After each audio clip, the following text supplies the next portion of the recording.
Hello, everybody. Welcome to the Real Sports Scope. I'm your host, Robert Butler, on this. Yes, I am back live again on this 13th day of August.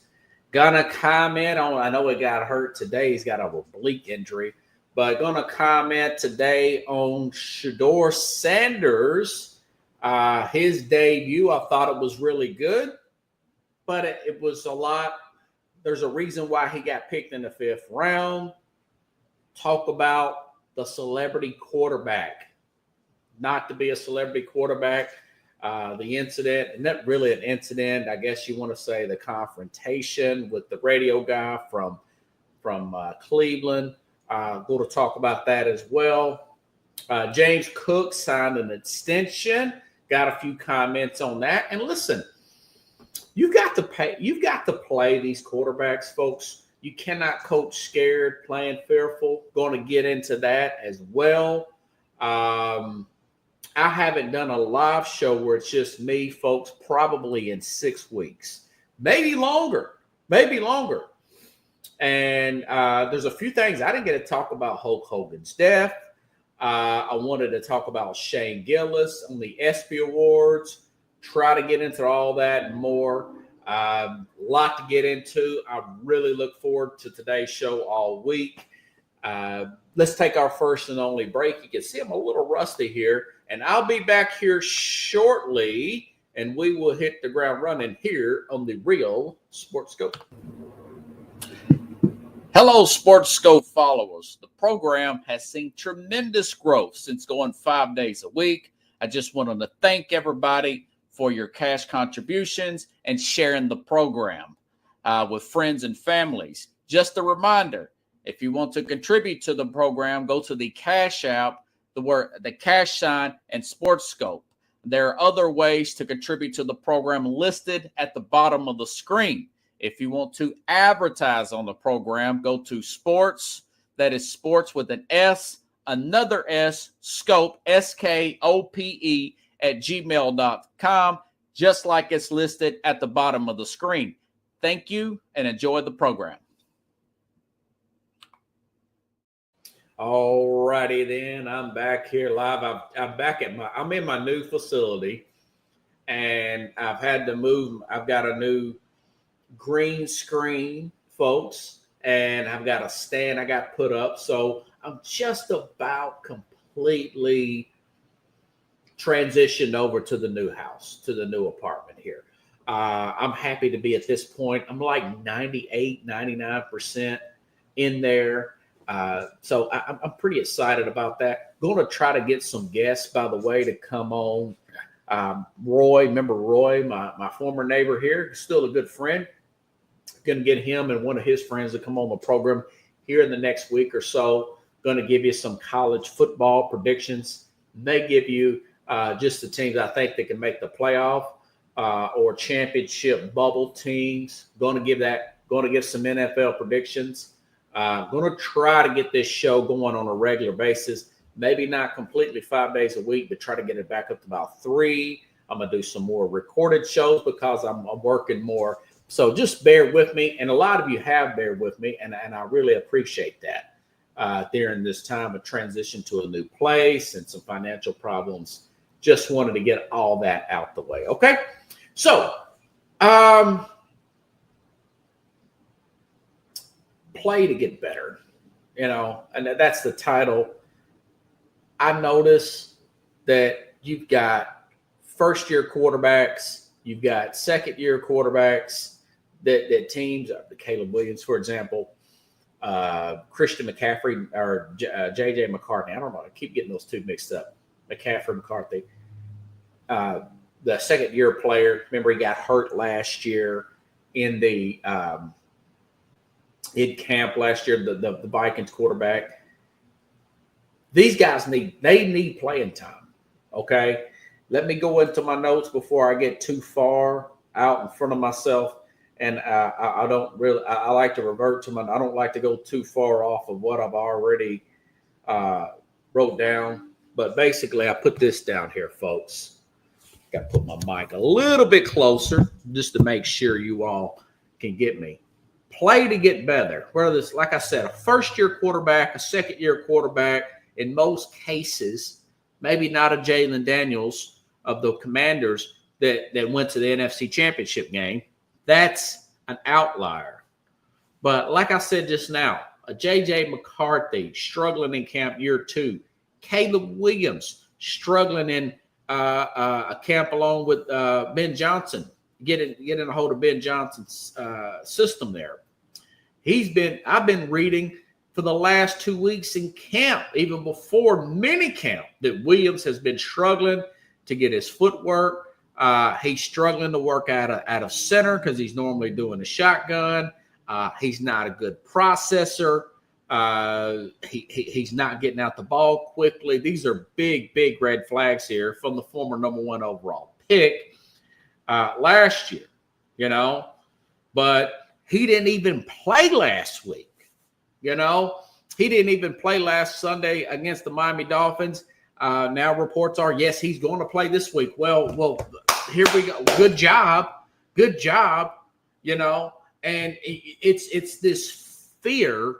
And, if I'm an owner of a franchise, if I'm a Jerry Jones, if I'm a Mike Brown, 2 of them that really get under my skin, and thoughts and prayers with Jerry Jones. He's been fighting prostate cancer, but that's a different story. But my point is, if I'm the owner of any of these owners of these organizations, for that matter, I'm telling my coaches, my general managers, all across the board here, I said, you've got my 110% blessing to play these players, particularly quarterbacks, in the preseason to get them better. Okay, you've got my blessing. I don't care what criticisms that we get. If a player, God forbid, tears his Achilles, an ACL, whatever, and a air quote meaningless preset, so sick and tired of hearing that. We are, and the coaches, I'm paying, and this is what if I'm an owner, I'm paying you to get those players developed to be in position to win football games. And if that means playing more snaps in the preseason, that's okay. You've got my blessing. Okay. I understand there's certain situations where the offensive line, you may have a few starters that are banged up. You don't want to put him out there in harm's way. I get that. Or if a player's actual injury, okay, I get that, But this idea that you got to hold them back, you can't play them too much in the preseason. I understand that you have joint practices. That's good. But these players are looking more and more underdeveloped and rushed and just out of fear of getting criticism for playing them too much in the preseason. No, it does not count. I get it. It does not count. But what difference does it make if a player gets hurt in week 6 or if he gets hurt in the preseason? The same answer should be, we're here to develop this player into a better NFL product here. We're here to put this team in position to win the football game. If my coaches, general managers, if they feel like he's not prepared, Caleb Williams, J.J. McCarthy, even if he's just a rookie quarterback, he needs more. Cam Ward, love Cam Ward, in here in Nashville. Had a pretty rough first series. Second series looked really good. But more than 2 series, man. Play these players. It's that fear. And I notice now, even for great players, Joe Burrow, look how bad of a start that every year, just about, that the Cincinnati Bengals have started off in September. And I know some of those have been because of injury and whatnot, appendix and whatever. But a lot of that is they're too cautious on these starters here. And now Zach Taylor's playing his starters. Okay. Now he's starting to play because they got off to such a slow start. They lost week 1 last year to one of the worst teams in football, the New England Patriots. If they win that game, if they win that week 1 game, they're in the playoffs. But all this, let's going to get hurt. You're going to get hurt. Jim Jeffcoat, former NFL player, he says that's a mindset, man. That's been on this program. Former Dallas Cowboy. He told me in many shows I've did with the former Dallas Cowboys for Mac and Jack and even with myself. He said, listen, I didn't get hurt until later on in my career. It was like mid-30s. And it's a mindset, you know. There's less hitting in camp now. And I notice teams are starting to change all this stuff. You know, the players, they won that, and that was one of the agreements. But now we're starting to see more injuries. Now there is more hit. There is more pads used earlier in practices because we've had more training camp injuries. You know, you have to play. This is a timing game. You've got to get the timing. How do you go get your timing back? You got to get it, especially I'm mainly talking about quarterbacks, first and second year quarterbacks. And by the way, Tom Brady, best of all time, played some in the preseason. Tom Brady, Patrick Mahomes played in the preseason, you know, but particularly these first and second year quarterbacks. Hey, let's play him a series. Why? You know he needs the work. Cam Ward needs the work. J.J. McCartney really needs the work. Caleb Williams didn't even play. He didn't even play. And I understand about Caleb Williams. He's not getting his footwork in right. He's not learning how to play under center. Ben Johnson has been getting on to him about not getting the playoff in time. That's going back to mini camp. He's throwing interceptions in the red zone. Maybe he's being a little too hard on him. He's criticized.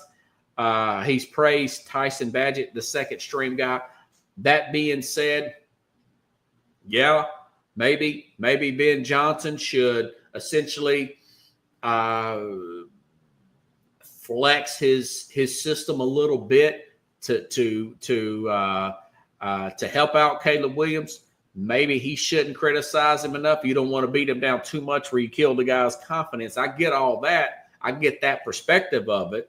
But you go out and play, you know.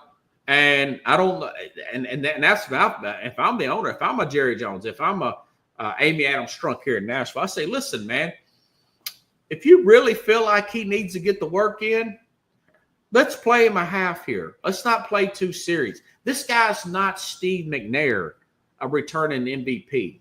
And hopefully he'll play more this week. I know they played against the Atlanta Falcons. They play against the Atlanta Falcons later on this week, the Tennessee Titans. And Caleb Williams will play. But this whole fear of if you're scared to get hurt, you're going to get hurt. You know, that's the old adage. The guys that are all-time pros, your Hall of Famers, if you play scared, and I know Bill Belichick was one of the biggest, he got a lot of criticisms about playing guys week 18 or whatever of the season when they had home field locked up. And one time it came back and bit them when they played the Titans years ago. But look at how many times it did not come back and bit them. Look how many playoff games they did win. You know, and I think about this, and I think about players telling other players, you need to hold out for more money. You need to hold out, sit out practice. And I thought to myself, if I enjoy who I'm working with, which I'm pretty sure these players do, I'm not missing practice because I don't want to, 1, get out of shape. 2, I just don't want to mess my rhythm up. You know, this is a rhythm game. This is a team game. Okay. So coaches, owners, players, they need to play. They need to play to get the timing. Stop coaching with fear. Okay. That really irritated me this weekend with all these players that we're reading, J.J. McCarthy, Caleb Williams, that need those snaps. Okay. They need the repetition, even with, the scrimmages during the week. Let's go ahead and get that in there. Okay. So from that to a guy who did play, Shooter Sanders. You know, if you all watched last week's program, I said I thought he'd have a good game. You know, I know he's been working with backups. I know he wasn't initially wanting to be listed as a starter. He's like, fourth on the depth chart and whatnot. But I said I thought that I told Carlos, the Mad New Yorker, on Thursday last week, I said, I think that he is going to throw about 60%, and he's going to have a pretty good game. You know, he's the opposite of a Caleb Williams as a processor. He's quick. He gets the ball out. Was he all-world? No. Did the game itself not look as good as his stat line, which let me go ahead and read so I don't get too far caught off on here, which I was pretty impressed with. 14 for 23, 138 yards, 2 touchdowns, no picks, and a rating of 106 and a completion percentage of 61. I said 60. It was 61. So I probably would have won the Price is Right for him. So very impressed by that. Thought that was really good.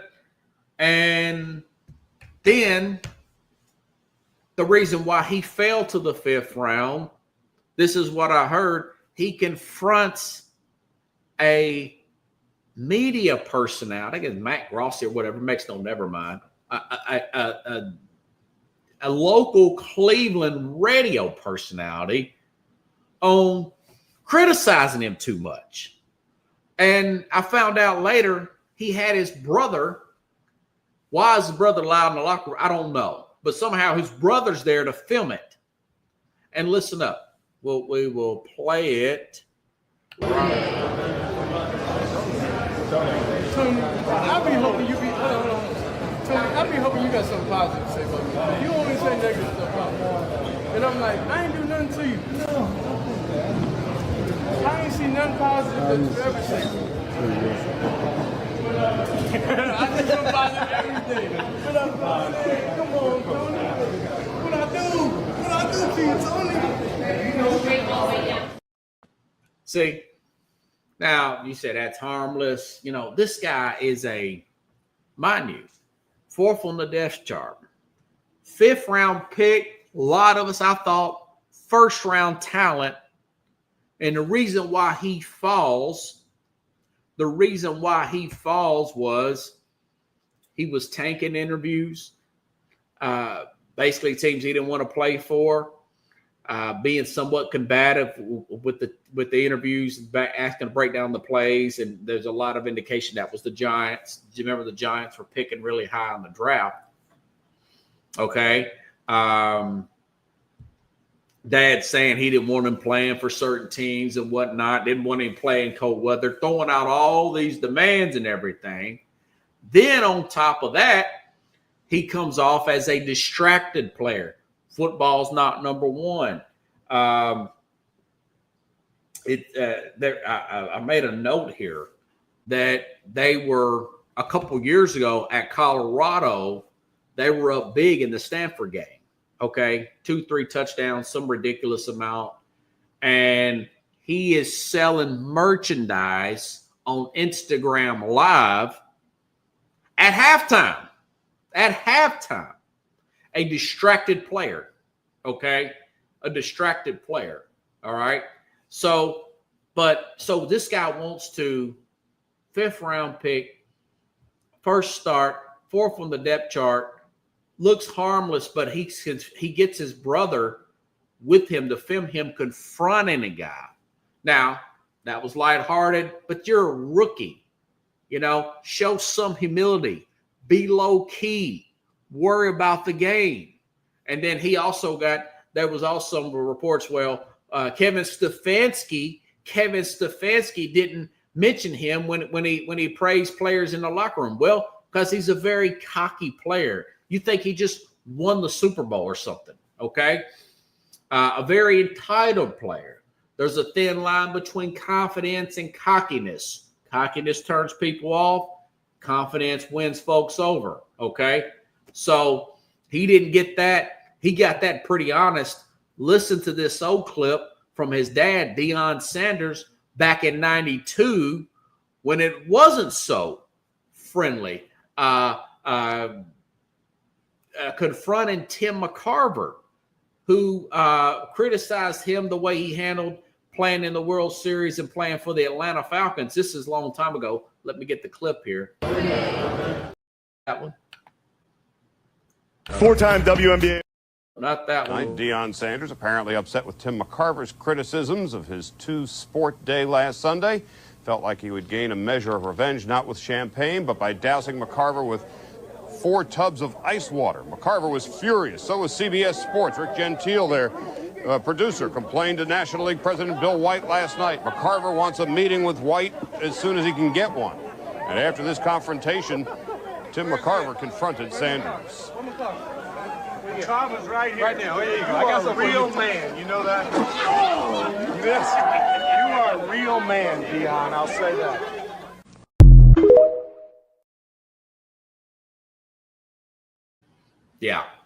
Yeah. And so like father, like son. So this is what hurt. This is what hurt Shedeur. You know, have a great game, look great processor. Then you do something like that.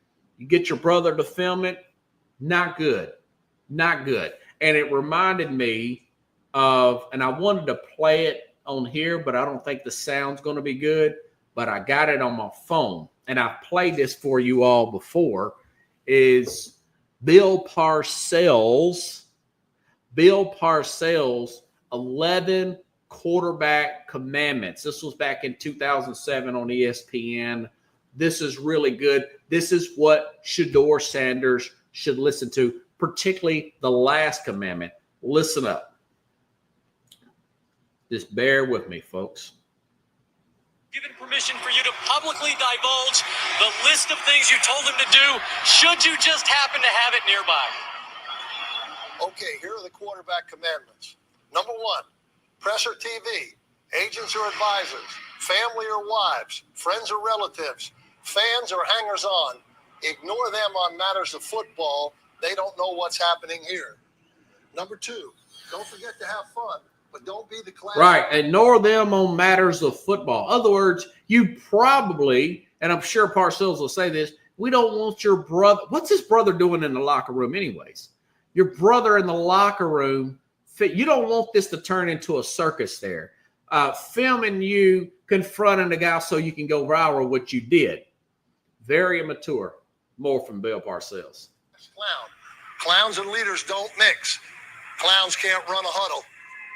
Number 3, a quarterback throws with his legs more than his arms. Squat and run. Fat quarterbacks can't avoid the rush. Number 4, know your job cold.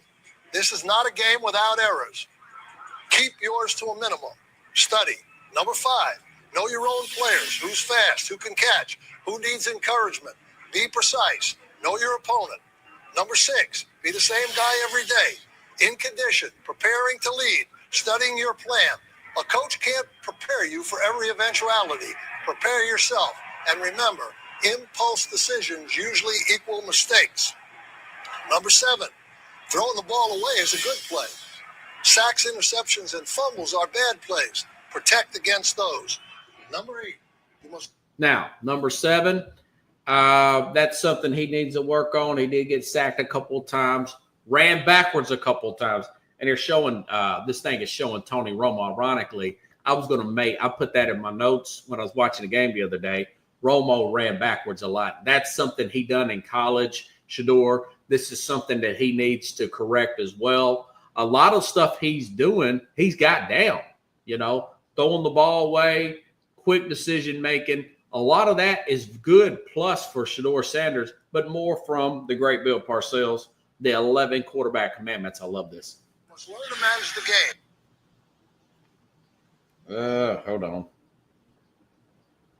Let's see. Personnel, play call, motions, ball handling, proper reads, accurate throws, play fakes. Clock, clock, clock.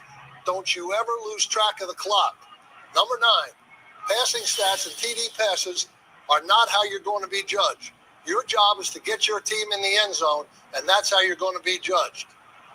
But all around you, number 10 this is, when all around you is in chaos, you must be the hand that steers the ship. If you have a panic button, so will everyone else. Our ship can't have panic buttons. And the last one, don't be a celebrity quarterback. We don't need any of those. We need battlefield commanders that are willing to fight it out every day, every week, and every season, team after win after win. It looks like Tony Romo was paying attention. Yeah. Do not need a celeb. That's the biggest one for Shedeur Sanders. No celebrity quarterbacks. I just played what his dad did. His dad, I'm sure, would look back on that now, because that was probably a mistake. You cannot worry about that stuff, okay? That's background noise. That's probably the reason why Kevin Stefanski didn't praise him in the locker room. Now this week he's got an oblique strain. So now you look at the I call it an incident, since his brother was in our locker room filming it, the locker room situation with the radio guy there, and the fact that he was already 4th on the depth chart. Just when you think he was going to get up, now he's got a 2 steps back because he's unlikely to play. He's got an oblique strain, so he's not going to play against the Eagles this week. So now you're looking at Dylan Gabriel or Kenny Pickett jumping ahead of him. So I wouldn't give it this much time if I didn't think Shedeur Sanders could play. But it's something that I hope that him and Deion can have a talk about. And listen, I understand guys want to build their own brand. That's fine. Just don't do that stuff in the locker room. Do it outside. Particularly, I wouldn't need to do that stuff during the season. But at least don't do it when you're at work. Be at work. Don't bring that stuff to the workplace. I remember, and this was a receiver. I couldn't imagine a quarterback where the standards are higher for quarterbacks. Remember when Antonio Brown was live streaming during in the locker room, picking up stuff that Mike Tomlin wanted to be private with the team. Got him talking about the Patriots and everything,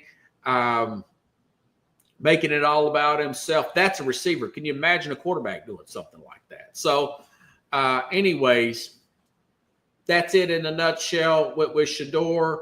Don't be a celebrity quarterback. Don't be a celebrity quarterback. Don't be a celebrity quarterback. Okay?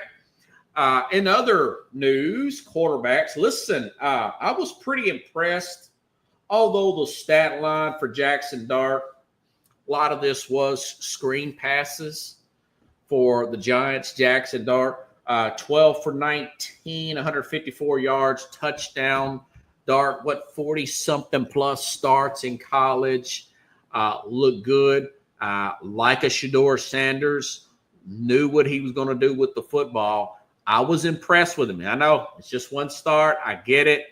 And there was a lot of screen passes, but you still have to sell that to sell that to the defense. He did. And a lot of those plays where a lot of those yards come from. It's just one play.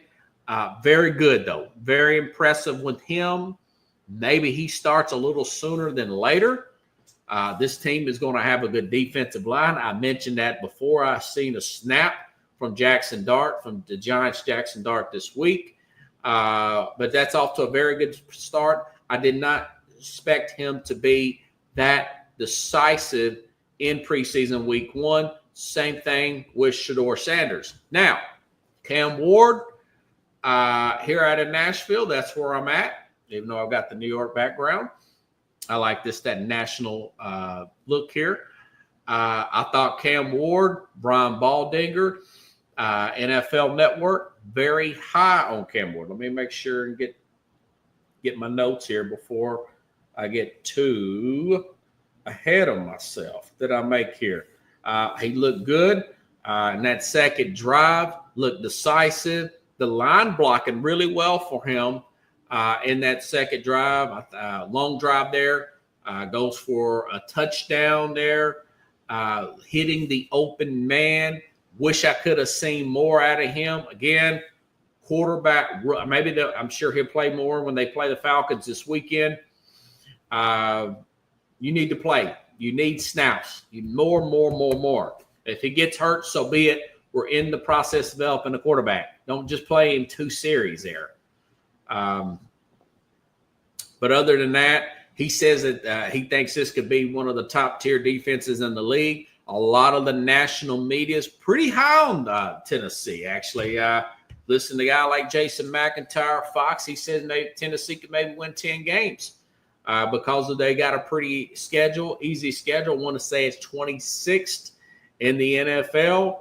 Last week, like I said, a little down on the leadership. I didn't like the way they handled the Will Levis situation and let that slide. I did not like the way they handled the Trayvon Burke situation. Why not let him try to come back and compete when he's in the best shape that he's been in when you're shortage of receivers? Did not see a lot from those receivers last week. I know it was just one game. They also got beat 29-7. We'll see how this thing works out. Still not sure if even Brian Callahan's head coach and material, that's going to play out as this season goes along. This team does not need to be a 3-win team. They need to win more than 3 games. They need, I said, probably 6 or 7. It depends on those other 10 that I think they'll probably lose. Then we'll see how they go. I'm going to try to actually break down and give you game-by-game analysis of the Titans and, of course, all the divisions, for example, AFC South and whatnot. But Jackson Dart, very impressed so far from one game. Shedeur Sanders, other than the confronting the Cleveland reporter, he's got to knock that nonsense out. He looked good, though. He looked good. J.J. McCarthy, pretty mediocre. Caleb Williams, having a bad camp, didn't play him. Going to play this weekend. Hopefully, we like what we see. Again, going back to Ben Johnson, though, with Caleb Williams, I think Johnson has been pretty hard on the guy. I'd try to pump him up a little bit. You don't want to kill his confidence completely. I would work with him, and I'll maybe flex my system a little bit and put some more shotgun plays in there and work this thing as you go. I just wouldn't shove my system on him. You don't want to be a Josh McDaniels type of guy where you're just forcing the system on a player and whatnot, doing a square into a square peg into a round hole or whatnot. You want to be flexible, more like an Andy Reid. Make sure and put the play up to the player's strengths. I think they're going to get this worked out. I'm not as down on these guys as everybody else, just a little dissatisfied that they didn't want to play him. If he's that bad, you want to play to work through it. That's what they do. These games don't count, but they do count towards the developmental process. You used to have 4, now you have 3. We understand they got the practices. Let's get those plays. Let's get Caleb Williams out there if I'm the Bears. Okay? All right, I know that's a mouthful. Also, this morning, James Cook, 25 years old, got a 4-year extension. I like the fact that these running back contracts, they're less years. I'm okay with paying a guy good money. This, of course, he'd be 29 when this is over with. 4 years. I'm starting to come around and be a little bit more. I don't use the word coming around. Be a little bit more flexible, I would say, on some of these running backs, second contracts here. $12 million a year, 4-year extension, $48 million, 30 of it guaranteed. I think that's a pretty user-friendly. That's a pretty team-friendly deal for the Buffalo Bills, if you ask me. Listen. I know I've said this before, and I admit maybe I may have overreacted. I'm flexing I'm adjusting my opinion on these things because I've seen some success. For example, I said the Titans should have let Derrick Henry go and not sign him a few years ago when he was up for contract. And Titans extended him, and he did well. And I said they definitely let him go. He's pushing 30 years old now. He's 30 years old, and they let him go last year, and he did well with Baltimore. So he proved me wrong twice. Then I thought about Saquon Barkley. Same thing with the Giants. Not a very good team. Why are you going to pay this guy $15 million, whatever, dollars a year? And then your rival comes up and scoops him up. I would at least try to work out a sign and trade or something. That didn't work out. And then we saw the success Barkley had with the Philadelphia Eagles. Okay. I'm under the realm of look at the salaries that these wide receivers are getting now. 30 plus million a year, 34, I think, in Justin Jefferson's case. And these guys don't even run the football. They're not even running the clock out. They're not even dual threats. Sometimes you can get them, swing pass underneath stuff. But you look at it from a perspective, well, if I can just sign the guy for 3 or 4 years instead of a full 5 or go past 30 years old, in some cases, not every case, in some cases, I think it's okay to go ahead and extend your running back. This James Cook thing, I thought that was a pretty good deal for the Buffalo Bills. I noticed I put that on social media, and I noticed a Mad New Yorker didn't like that. He says now that this is just worse for them. Can you make it without a running back? Yeah, if you draft one right. I said when Edgerrin James, he ends up leaving for contract dispute from the Indianapolis Colts in 2006. A lot of people were upset about that. They get Joseph Addai in the draft, first-round pick, bam. The 2006 season, that was in 2006, was before the season. 2005 was his last season, James's last season. They get Joseph Addai in 2007. Then they go on and win the Super Bowl. We know what happened. They got him on a rookie contract there. Got him on a rookie deal. Much, much cheaper. I think that can happen if you got the right quarterback. But if you're average to mid-level type of quarterback, type of guy, I think it's okay to extend them 2 or 3 years.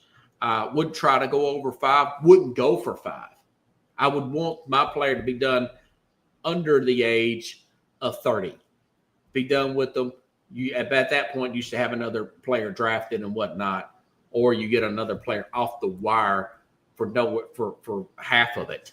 $6 million, $5 million, not $12, $14, $15 million. Okay. But if you look at it, and the guy's an air cool elite player, good blocker, can catch the ball. He can still catch. I know he's not the best, but Derrick Henry can catch the ball. Okay. He's not a Barkley type of guy. He's not running deep routes in here, but you get a good dual threat like that. I think that's a pretty good deal for it. If you start to compare the money and really get that down, but it's got to be a very good running back to get that type of deal. He's got an elite. Christian McCaffrey's another example, but I wouldn't give him a third contract. No way.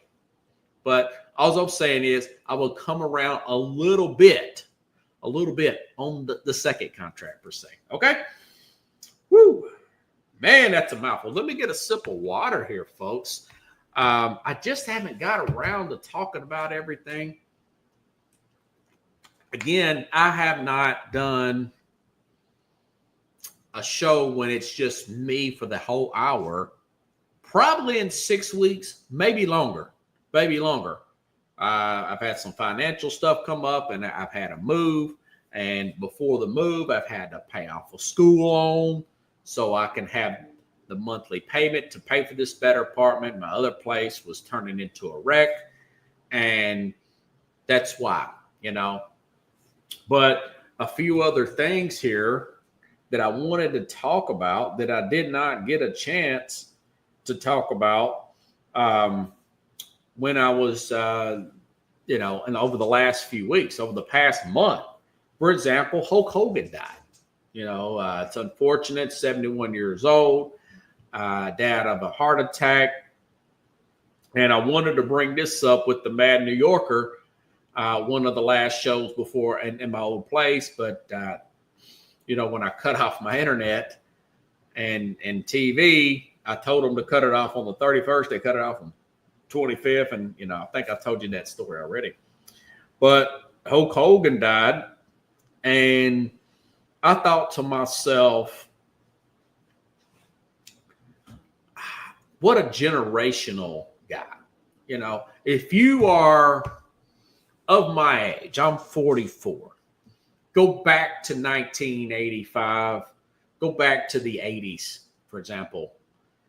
Anybody that was a kid, single digits, preteen, 6, 7, 8, 9, 10, that age group, mid 80s, early to mid 90s to late 90s in some cases, your parents, especially a young boy in America, there's a good chance, a very good chance that your parents, your mother, particularly your mother, got on to you for wrestling or air quote horse playing with your friends, your brother, or whatever, in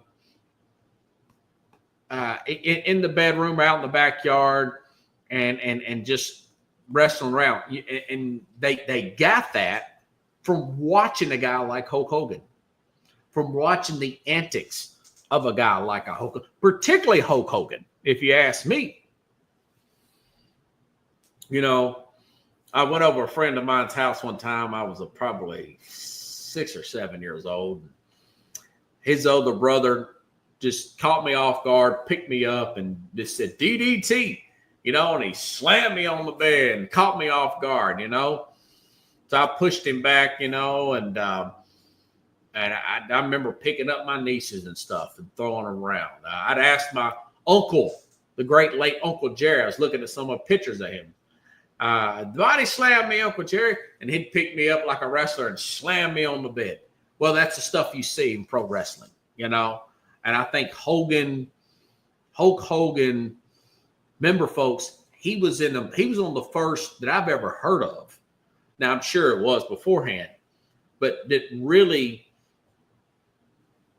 transferred wrestling in the ring, his stardom from that to making movies and stuff. And I'm sure there may have been others, but where he was in 1982, I thought that came out way afterwards. But Rocky III came out in 1982. Okay. And he's wrestling Rocky. He's throwing Rocky out of the ring. And after that,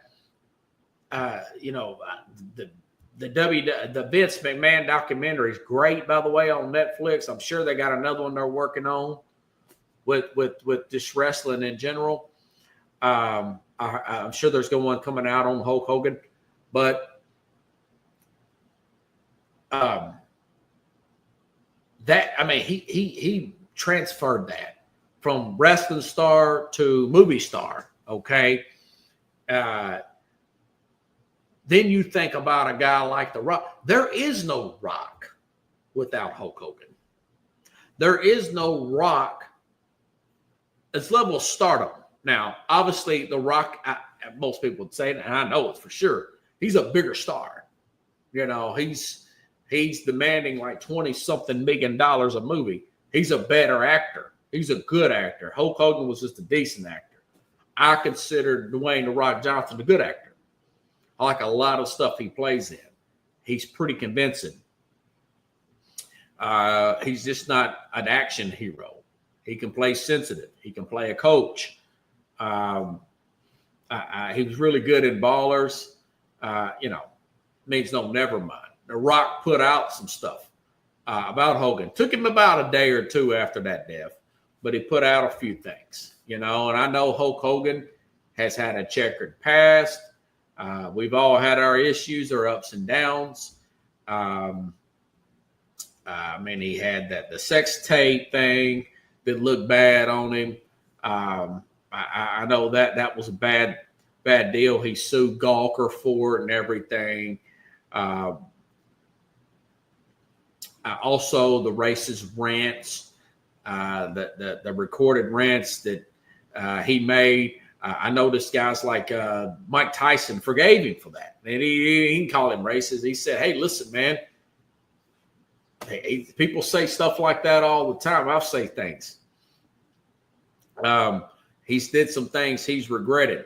He talked about the drug use and all that stuff and steroids and whatnot. That's all well documented.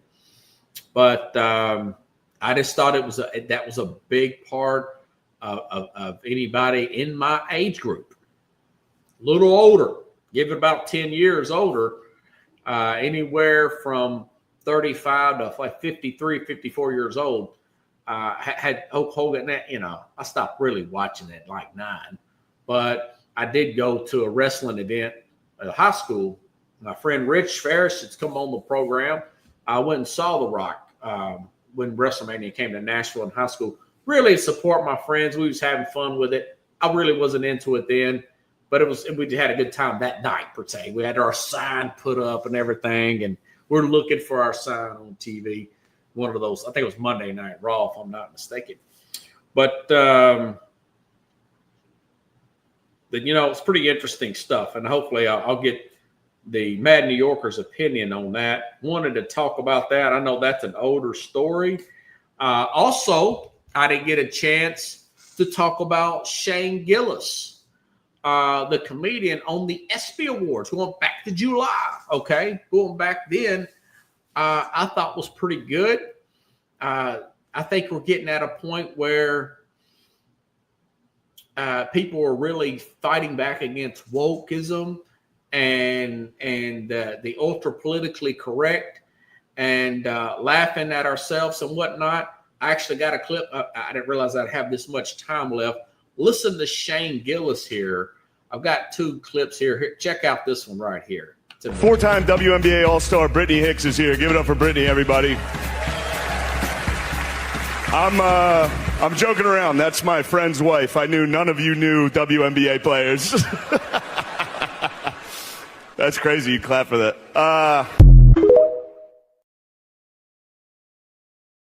Funny. ESPN's so much virtue signaling and grant. So everybody starts clapping.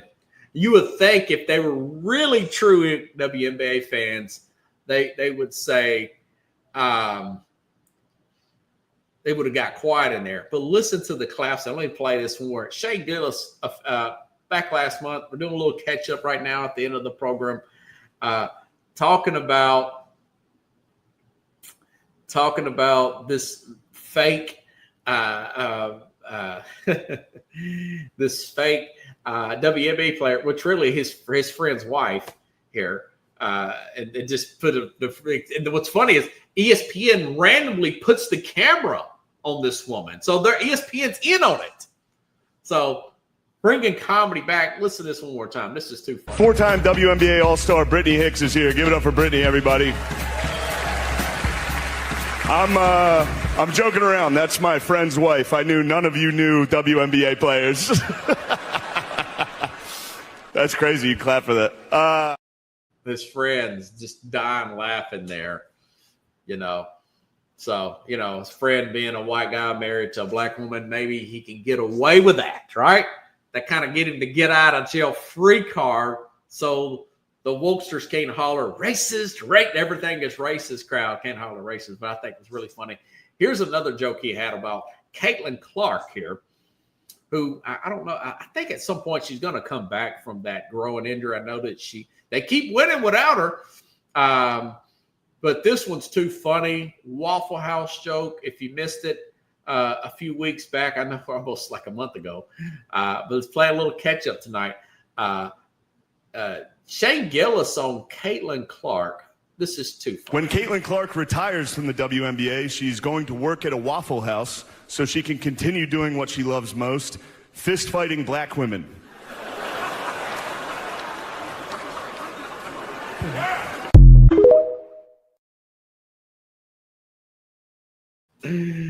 Oh, Shane Gillis. I know, like I said, for those of you just joined, I'm doing some catch up tonight. I'm live, folks.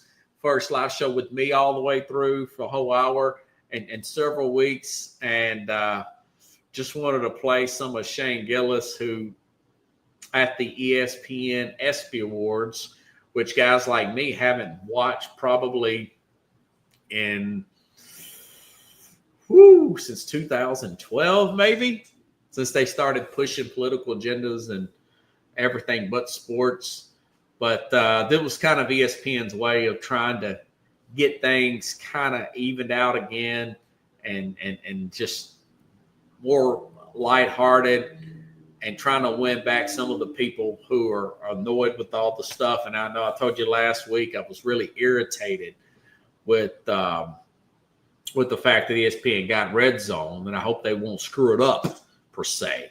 And hopefully the NFL, and I talked about it, and got a lot of views, by the way, got a lot of views from TikTok on that, about hopefully the NFL will step in, the ownership to the powers to be, they'll step in and they'll say, listen, we're tired of that toxic environment you got on ESPN.